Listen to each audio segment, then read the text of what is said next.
L'agacement du haut-commissaire canadien était palpable ce matin, à la sortie de sa convocation au ministère des Affaires étrangères indien. Face à un reporter de l'agence de presse Annie, Cameron McKay reste mutique et claque la porte de sa voiture. L'Inde vient d'annoncer le renvoi sous 5 jours d'un diplomate canadien en réaction à des accusations à peine voilées de Justin Trudeau concernant l'assassinat sur son territoire d'un militant sikh en juin dernier.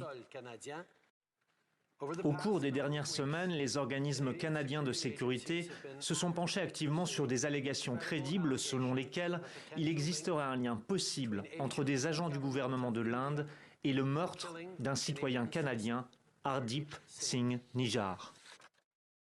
Le 18 juin dernier, Hardeep Singh Nijjar, le président d'un temple de confession sikh situé en Colombie-Britannique, avait été tué par balle sur son lieu de travail.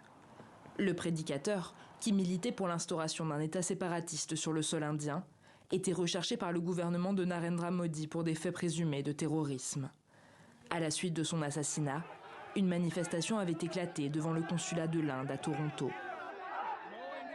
Nous voulons dire très clairement que nous savons en tant que communauté que l'assassinat de Hardeep Singh Nijjar a été commis par des agences indiennes. Nous voulons donc que tous les diplomates, les agences et le gouvernement indien soient tenus pour responsables de son meurtre.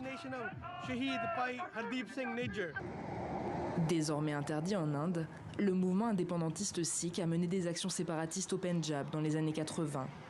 Le gouvernement de Narendra Modi se plaint régulièrement au gouvernement étranger des activités sikhes pratiquées sur leur territoire.